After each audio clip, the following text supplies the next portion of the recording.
When the day of nuclear wastewater apocalypse arrived, I had already bound myself to a cheat system. The system said, "Host, you can choose any golden finger to kickstart your life of cheats and live splendidly in this apocalypse. What is your choice?" I chuckled and said, "Let me become Mount Fuji, the kind that can erupt whenever it wants." The system's voice turned sharp and almost tearing. "Instead of choosing to live a superior life in this apocalypse, you chose to be an immovable mountain." Later, the system realized that other protagonists who had golden fingers either turned into mutated Godzillas emerging from the ocean to claim lives on islands or became uncontrollable hydrogen bombs striking the vital spots, where thousands point at, no grass grows. When I opened my eyes, I was stunned for a long while before tears suddenly fell, because at this moment, the sky was blue, and the water was blue, the weather was scorchingly hot. Evaporation from the ground created a dizzying nausea, and many people preferred not to go outside, but I didn't mind at all and laughed like a madman. "Host, stop going crazy," the crisp voice in my mind spoke, a reminder of the system I had bound myself to. Obviously, in this life, I was the chosen one, equipped with cheats. As long as I wanted, I wouldn't live as helplessly as I had in my last life, the system said. "Host, you can choose any golden finger to kickstart your life of cheats and live splendidly in this apocalypse. What is your choice?" I chuckled and said, "Let me become Mount Fuji, the kind that can erupt whenever it wants." The system's voice turned sharp and almost tearing. "Instead of choosing to live a superior life in this apocalypse, you chose to be an immovable mountain." How could the system understand? I am from 50 years in the future. 50 years later, being superior has no meaning. The system will never know. One day 50 years later, my daughter pointed at the black seashore where a ragged man stood. She said, "Mom, look at that man, he's so creepy." The man's skin was nearly rotted away, his bones eerily visible at the joints. "What's abnormal about that? He has only one head." "Mom," my daughter extended her slender tentacles, scratching her head in confusion. I couldn't help but bitterly smile. Back then, I didn't know how to tell her that 50 years ago, humans only had one head, and now, I had returned to a time before anything had happened. In my previous life at this time, I could only desperately stay at home, clutching my phone, watching the overwhelming news on the internet. An island nation will discharge nuclear wastewater on August 24, 2023, at noon. 2 million tons of wastewater will turn the fate of all humanity. A narrow-minded island nation in the East Sea had dumped nuclear wastewater into the ocean. A global disaster ensued. Everyone disagreed, including some citizens of the island nation, but the leaders of the island nation went ahead with their plans. Most people, faced with such a disaster, had no say, only able to scroll through video apps, full of indignation, then wiping their tears with tissues, powerless. Now that I had the power, I couldn't just sit back and do nothing. Why choose to become Mount Fuji? Because I want the people of the island nation to pay for their actions. If they hadn't done those things, I would never erupt, but they did. So, Mount Fuji, revive, my love. The system couldn't persuade me and had to agree to my wish. On August 24, 2023, at noon, I transformed into Mount Fuji. The system still murmured in my ear, "Host, actually you had better choices. You could have gone into hoarding, bought a big mansion. For decades, you can lay low, and when the time comes with no leader in sight, you will rise to lead." You could also choose the path of leveling up and slaying monsters, leading humanity to cleanse and eradicate these mutated species. Isn't that better than being a solitary mountain? I slightly curved my lips up, feeling a deep connection between my meridians and the ridges of Mount Fuji. Filled with joy, what surprised me even more was that my ethereal soul was still lingering in the air, allowing me to see everything around me and even fly to a nearby rock to lie down and check my phone. The system was about to say something more, but I cut it off. "The monsters you speak of are currently unmutated creatures of the deep sea, happily swimming fish, and birds flying freely in the sky." I had no interest in following a monster-slaying path. It was this nation, the one that started this war, that I despised. The system fell silent, sinking into a prolonged silence. I picked up my phone and looked at the latest news. Just like in my past life, the people of China were now panicking about the neighboring country's impending pollution. They jokingly placed their hopes on Mount Fuji. Fuji, wake up, it's time to go to work, the sun's about to shine. As long as Miss Fuji is willing to awaken, I, her sister, am willing to marry Song Yen, a universally criticized male artist. In the next second, let Mount Fuji erupt. Wake up Fuji. They knew that Mount Fuji would not erupt, but they also knew that nothing could stop this disaster, so they prayed for divine favor. Because I, from a past life, did the same, looking at my phone. Tears suddenly streamed down my face. The system alerted, host, it's starting. I put away my phone with a serious expression, floated into the air, and looked into the distance. I saw the military of the island nation methodically and arrogantly pouring nuclear wastewater into the sea. The leader, with a satisfied smile, said, even if those people disagree, what does it matter? We still did it. What a joke. This leader, named Elijah, was a key figure in the Eric family and the main person in charge of this pollution. He was determined to see this through. A joke, I scoffed coldly, gathering all my strength. Their nuclear wastewater flowed into the sea at high speed, and my magma burst forth from my crown just as quickly. I am the largest mountain in this island nation. Countless geologists and over 50 instruments monitor my every move because once I truly erupt, their doom is inevitable. The moment I began to spew, alarms went off across the central island. I heard the geologists of the island say in confusion, it's strange, Mount Fuji has never shown signs of eruption before. Why is it so restless today? It's going to erupt, it's going to erupt, unless something unexpected happens. This will be a disaster of epic proportions. Everyone, take emergency shelter, take emergency shelter. The military, in the midst of dumping waste, had no choice but to pause and flee to bomb shelters for emergency shelter. They hadn't dumped much this time, and I coldly spat out a minor amount of lava. A minor lava flow didn't even warrant precautions. Thick smoke billowed from my summit, and this time, no one was injured. It seemed like a mere false alarm. The geologists were puzzled again. Wait.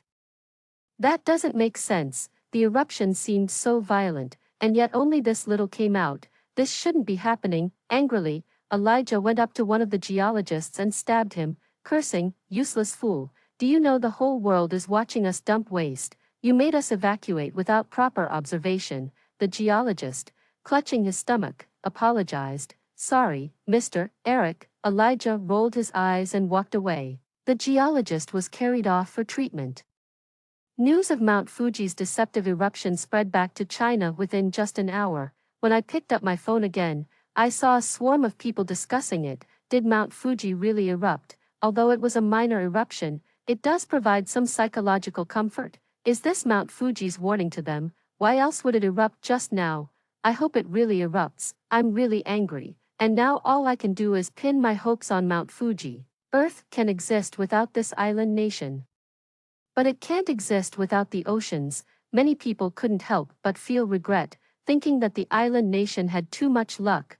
They believed that if Mount Fuji didn't erupt now, it wouldn't erupt next time either. I put away my phone and watched Elijah directing the troops before heading to the seaside.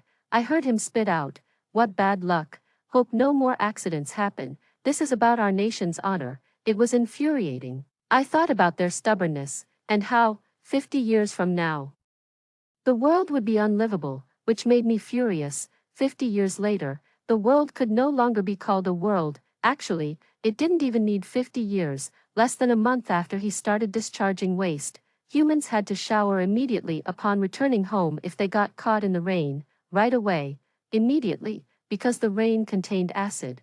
If not washed off promptly, it could cause various skin diseases and mites to grow on one's scalp, and that was just the beginning of the end. Later, even the shower water became contaminated. 2 months later, various sea and land creatures began to mutate and compete with humans for resources, because they, too, needed to survive. In humans, many of the young began to show deformities, and adults were enveloped by nuclear radiation, suffering from various health issues like genetic mutations and DNA breakage, leading to unbearable pain. Only a very few could have offspring who were neither fully human nor ghost. Such a world, when I think back, brings me to tears, because I have seen the beauty of this world, sunny days with green trees and red flowers, rainy days with ripples everywhere, sunlight covering the city, breezes lifting skirts, branches filled with the chirping of sparrows or doves, the sea home to its soaring creatures. These things, truly and beautifully,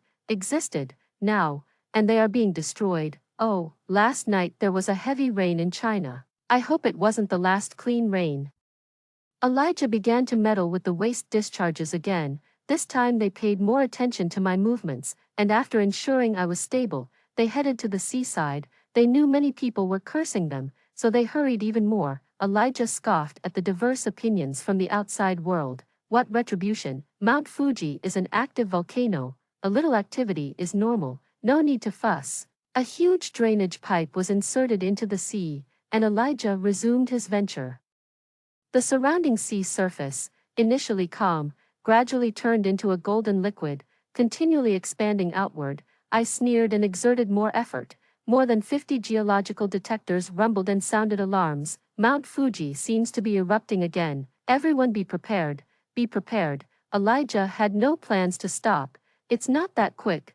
We've never seen such a strange occurrence before. Let's discharge more. We have 2 million tons. If we don't discharge now, today, we won't be able to finish the emissions, and will become a laughingstock to the whole world. In an instant, tens of thousands of tons of nuclear wastewater entered the sea.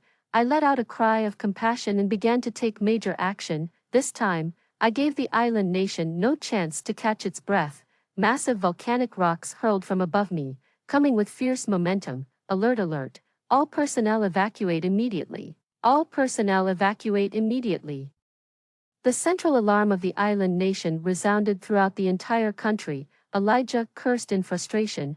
This is really absurd. Let's evacuate. By the time they evacuated, they had already discharged quite a bit of wastewater into the sea. A great rage surged within me, turning into flames, devouring thousands of miles of land around me. Those deceitful people. It's time for them to pay the price. Surprisingly, what I expelled was not just pure flames. Instead, it was magma mixed with intensely foul-smelling wastewater, rushing towards this nauseating nation. A geologist in the bunker exclaimed, "What on earth is going on with the magma from Mount Fuji containing nuclear wastewater?" Elijah angrily asked, "Who is messing with us? Why would nuclear wastewater end up erupting from Mount Fuji? This completely defies science." Not just them, I was also quite astonished. The system hadn't informed me about this part, but regardless of scientific basis, everyone could only tremble under my eruption, because they couldn't stop me. I had over 200 vents, and if I wished, I could turn this island into a true hell. I smiled, waving my hands, watching as the island's electricity, water, and buildings suffered immense destruction. The system felt a bit sympathetic. Enough, host. They seem quite pitiable. Isn't that right? Elijah, previously full of rage, was now watching the trembling detection instruments. What would be the consequences if this continues? The geologist stuttered. This eruption of Mount Fuji was very sudden. We can't detect the scale, but if it's above a level 6, it could likely trigger a tsunami, leading to a nuclear leak, and our entire island might not survive. But, pitiable, I don't think so.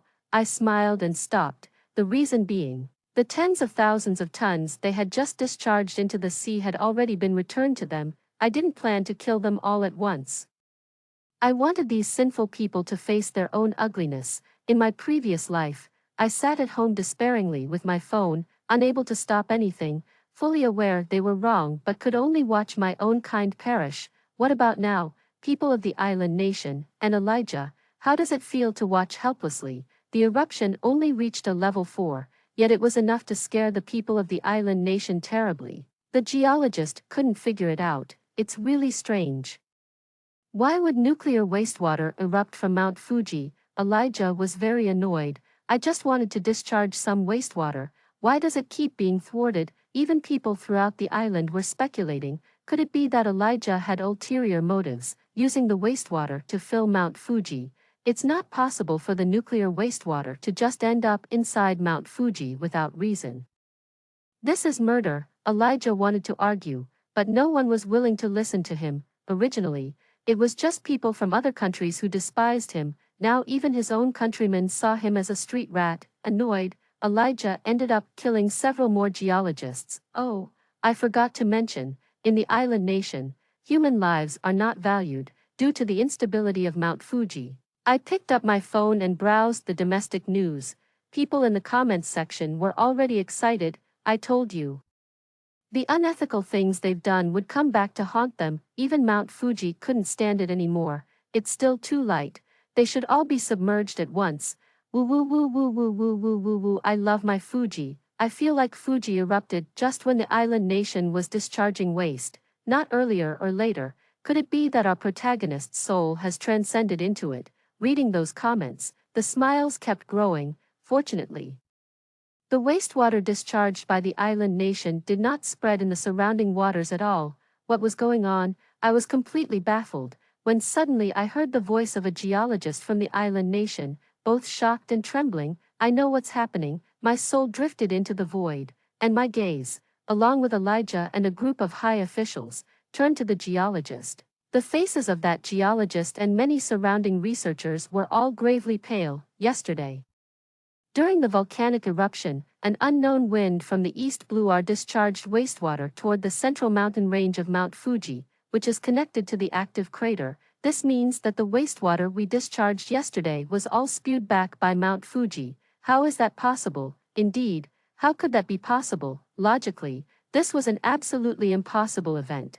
They had checked the wind direction in advance, precisely to ensure that this nuclear wastewater would spread across the globe. But this wind from the east came without any hint, inexplicably precise, blowing the wastewater directly to the Mount Fuji mountain range. Mount Fuji, which hadn't erupted for many years, then erupted twice consecutively, just by coincidence. One of Elijah's subordinates, his voice trembling, said, "Governor, those ants are now saying that our kingdom is facing retribution. They say this is nature's punishment for us."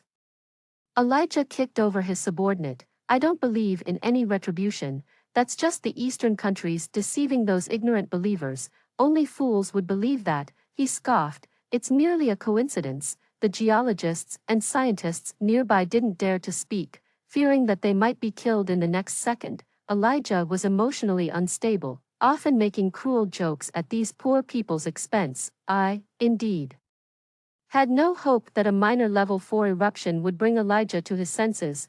Oh no. He had no conscience at all. Still, I kept wondering about one thing. I asked the system, is it really just a coincidence? The system was only supposed to give me cheats, but it hadn't reached the level of complete whim yet. I couldn't possibly have that many coincidences at the same time. If I could have done it directly, I would have chosen to destroy this place from the start. From my point of view, they shouldn't exist. The disasters this land has brought us are too bloody, but it's not possible. Before giving me this cheat, the system told me it also couldn't directly prevent this disaster from happening, because the heart of the disaster's originator was too dark. The system pondered for a moment and said, "I don't know either. Maybe it really was just a coincidence." Meanwhile, ordinary people online began to place most of their hopes on me.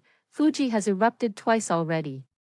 Maybe it can erupt 2 more times. The first was a feint, the second a level 4. Maybe the third will be level 8. I believe in Fuji's strength. And Elijah, seeing the comments online, was infuriated. "Mount Fuji, you need to recognize on whose territory you stand. We revered you as our guardian deity, and you failed to protect us, instead causing trouble." He had no choice but to believe in the mysticism of the East. So before the third discharge, he specifically led his subordinates to the foot of my mountain for a grand sacrificial ceremony. "Stop causing trouble, damn it." Standing proudly on the summit of Mount Fuji, I looked down at the tiny figures below, fully armed. They seemed as insignificant as ants in my eyes. It's really strange. How could beings so weak and lowly have such dark hearts that they dare to harm such great nature? The system suddenly suggested, "Host, why don't you just erupt now and spray them to death? I really don't want to watch this anymore. Spray them to death, and all this will end." It was clear even to the system that they were the source of this catastrophe. I narrowed my eyes and said, "No, that won't do." "Why not?" "Because I'm not from their country. I can't disregard life the way they do, and it's only a portion of their country that behaves this way. Their island has a population of over 100 million, although small in area. The base is not insignificant. A disregard for life is ingrained in their very bones. As long as one of them is alive, merely eliminating a few people in power won't solve the problem. I want them to reflect from the depths of their hearts. I want to nail them to the pillar of shame. They deserve to die, but just dying would be letting them off too easily. After the ceremony, Elijah continued leading the main force towards the seaside. Their island had just been washed over with nuclear-contaminated water yesterday and was now barely livable. Although it seemed clean on the surface, everyone knew how significant the residue would be. Elijah announced internationally, "Our nuclear wastewater has been treated, so you see, even though we're sprayed, we're not worried. It doesn't harm us. It's harmless." It was the epitome of shamelessness. You tell us to use this nuclear wastewater for washing clothes and cooking. What's the difference now between that and our current situation? Please stop fixating on our country. Of course, he said that in the morning, and by the afternoon, he was already ferrying the nuclear wastewater to the equator for disposal. Now, the east wind couldn't blow the wastewater back to this small island. The first to be affected would be other countries. Such malevolence, truly dark-hearted. He transported 2 million tons in one go, seemingly determined to dump it all at once. Originally, other countries near the island nation's waters disagreed, and now he had truly incited public outrage. The neighboring country furiously retorted, "Excuse me, could you perhaps commit seppuku? I'm at a loss here. Pollution falls from the sky while we sit at home. But no matter, I will take action." But, I frowned, he's dumping it at the equator, and I really have no way to stop him. I could blow up their island, but that would cause a nuclear leak. That would end up just like in my previous life. I want revenge, but at the same time, I genuinely want to save everyone. If revenge is built on the bodies of people worldwide, it's meaningless. The system gestured dismissively, "I'm just a system. The life you choose is your own, not my fault. You didn't want to choose any other inventory stream initially, so don't blame me. If you had chosen to live a straightforward life, by now, you could have had a space station, perfectly safe. With food and drink, wouldn't that be great? Later you could even choose various systems to bind with you, allowing you unlimited storage, invisibility, healing abilities, absolute defense, absolute power, control over fire, water, wood, earth, metal, ice, psychic abilities, time rewind, time pause, unlimited food and water." The system scoffed, "But you had to become a boring mountain, dragging me down to watch this ash every day." Its tone wasn't accusatory, but there was a hint of schadenfreude. The system isn't human, so it can't understand our so-called patriotic sentiments, as all its previous hosts chose more uplifting paths, but these abilities would only allow me to look after myself. I am greedy, but at this moment, I've lost interest in arguing with it. I was anxious, fearing the recurrence of the scenes from my past life. At this point, I regretted not having killed him outright at the foot of the mountain, because in the previous life, he had dumped it right at our doorstep, and I hadn't anticipated it. Thinking of the smiling orcas turning into that state afterwards made me miserable, but the anticipated tragic news did not arrive. Soon after Elijah left, a cry of alarm once again came from the dock. "Supervisor, why have you returned?" Elijah wore a look of frustration, as if he had swallowed something bitter. He managed to squeeze out a sentence between gritted teeth. "The ship, it was brought back by some unknown force." According to his account, just after he had left the island nation's territorial waters, something unknown grabbed hold of it and pulled it back, gently placing his ship at the coast of the island. "What the hell is going on, huh?" I stretched my neck curiously, suddenly feeling someone poke me. Turning, I saw a young man, who looked to be about 18 or 19, standing in front of me. He stared at me for a good 10 seconds, then suddenly laughed, as expected. "Someone has turned into Mount Fuji." A chill ran down my spine. "You," he grinned, revealing his fangs. "I come from Huaxia. I can control the ocean currents." No explanation needed. I knew he was a system owner like me. The nuclear wastewater volcano eruption in the island country was the result of our collaboration. He spread his hands. "I didn't know you were alive at the time. I just wanted to direct the wastewater into Mount Fuji, to prevent it from harming others." The outcome was unexpected. I smiled and extended my hand. He blushed slightly. "What for?" I replied. Pleasure working with you, Mr. Ocean Current. He proudly raised an eyebrow. Don't worry, I won't let them leave with their trash. They should deal with their own production. Really, he was too cool. The boy who could control ocean currents was named Finn. He mentioned his hometown was a city where willow trees sprout in spring. He said, "Your Mount Fuji persona is quite cute. And as smart as me. Once this disaster is over, I'll treat you to a drink." I laughed. "Sure, and I'll treat you to skewers." At that moment, Elijah was frantic, while we laughed joyfully at the top of Mount Fuji. It had been a really long time since I had enjoyed skewers and drinks. Elijah screamed in agony. "What in the world is going on? Go and find out, and if you don't, none of us will survive. You all know what it means if we can't dispose of this nuclear wastewater. It means we're all dead." This is truly cursed, but it was far from over, because, 3 days later, a giant Godzilla-like monster emerged from the sea floor, over 3 meters long, with octopus-like suckers for tentacles, spikes on its back, and drooling mucus from the corners of its mouth. It left a foul-smelling trail wherever it went. It rampaged through the streets and alleys of the island nation, scaring but not harming ordinary people. "The monster has come, the monster has come. What on earth is that?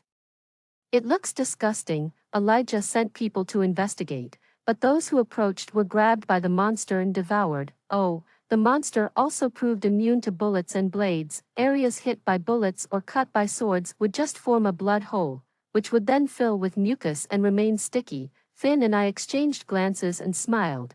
We saw the young girl riding atop the Godzilla monster. She was one of our own. Initially, Elijah went mad, launching attacks on Godzilla.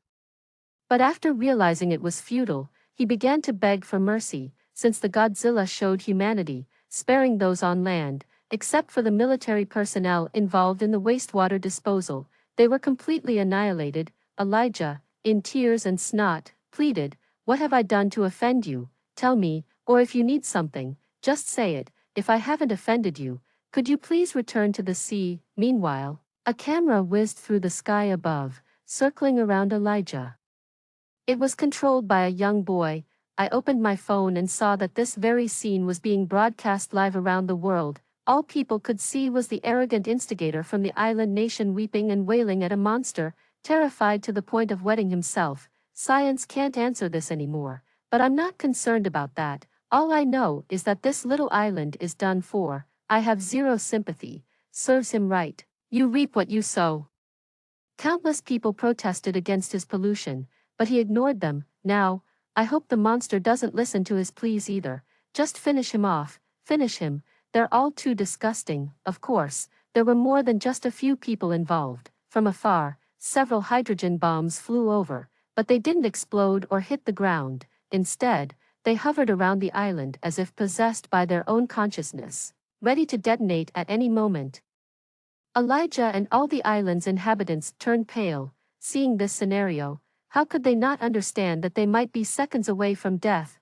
This land could vanish into nothingness at any moment. To add to the excitement, I sent several more primary magma eruptions into the air. They exploded like celebratory fireworks. Boom, boom, boom. Of course, no one cared about me now. Elijah begged for mercy and bowed, but no one paid him any attention, until he couldn't hold back any longer. He exploded in anger. "Why? Who are you? Why are you targeting me? At least let me die knowing why." The Godzilla-like monster bowed its massive, corpulent body back at him, its tail accidentally destroying a building behind it. "Dear nitpicky sir, I am a fish raised by the water your country discharged. Without you, I wouldn't have been able to come ashore. My name is Gabriel." Whether he called him nitpicky or Gabriel, Godzilla simply continued, "Although you only officially started discharging now, you've been doing it secretly for 10 years, haven't you? So isn't my appearance quite normal?" This statement caused a huge uproar around the world. When a child says they need to pee, they've usually already wet themselves. A fact everyone understands. But hearing it stated so bluntly was still shocking, because countless people had been harmed invisibly. Elijah's face turned ashen, and he trembled for the first time, yet he still didn't think he was wrong. "But if we don't discharge it, our nation will perish." "But you clearly had better alternatives," thundered Godzilla's voice. Elijah clenched his teeth. It's too expensive. We don't have the money, so the whole world should pay for you. I blurted out. Then realized my voice had somehow reached everyone. They could all hear it, though the scene was a bit bizarre. A mountain emitting a young girl's voice. Strange, indeed, the netizens were thrilled. Fufu really, it truly has a spirit. I knew when Fufu erupted it wasn't by chance, it's because she has a soul. Fufu spoke, OMG, so, truly, all things have spirits, and our misdeeds will be avenged, as heaven watches over us. The hydrogen bomb guy, realizing I could talk, tentatively spoke. I heard there's a good method. Hydrogen bombs can neutralize nuclear wastewater. Hee. So here I am, I announced. Almost everyone on the island turned pale. Elijah angrily retorted, "Are you trying to get us killed?" We responded in unison, "Isn't that what you want for the whole world?" Elijah looked a bit guilty. "It's not that serious." Miss Godzilla then started a small educational session. People infected by nuclear radiation slowly decay, tortured to death. And current medical science has no cure. Most organisms mutate genetically, and we have no idea what the next generation will look like. Those like me who have evolved are few. Most of my fish friends and their families are almost all dead, with a survival rate of less than 1 in 1,000 in the sea, and we don't have gas masks to wear. Before coming ashore, I saw a litter of puppies below, all blind. Don't you realize your mistakes yet? Indeed, even now. Things could be considered relatively fine, countless cases lay before us, yet everyone is blind. If this wastewater were to be discharged underground, the consequences. Elijah hung his head. In the end, we did not let the island sink into the sea because some of the people there were innocent. Of course, we were not planning to let them off, had it not been for the arrival of the United Nations representatives, who promised to punish them. As for what kind of punishment would suffice for the sins they've committed this time, due to violating international safety laws, the island nation has been permanently banned from manufacturing nuclear weapons. The nuclear wastewater they currently possess must also be solidified and treated at their own expense, consuming most of their financial resources, ensuring they won't cause any trouble for the next 30 years. The head of the island nation finally stood at the United Nations Tribunal to face arbitration. Elijah bowed deeply. Private Marseille, of course. Godzilla's demand was, "You must prepare the educational materials for the next 100 years in advance. Do not distort history, admit the mistakes you have made, and do not shift the blame to others. This will be a significant mark in your historical development." The island nation dared not disobey, because if they did, it would really be over.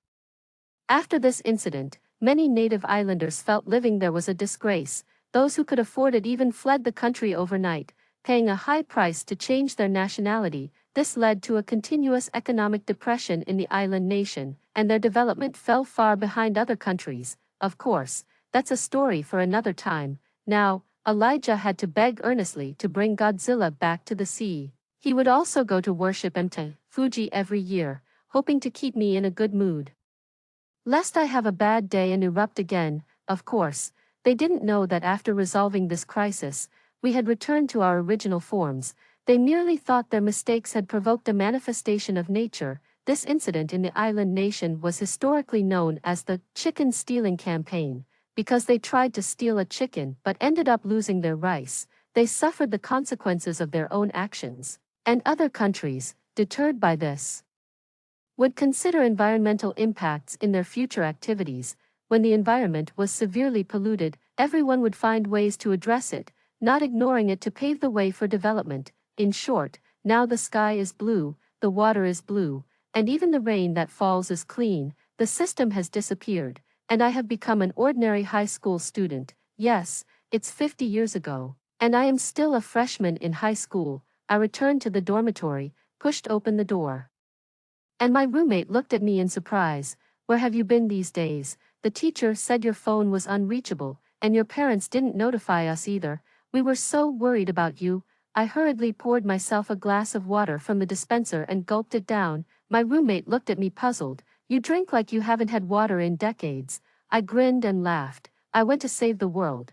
They all laughed at me as if I were crazy. I laugh because I can still see them.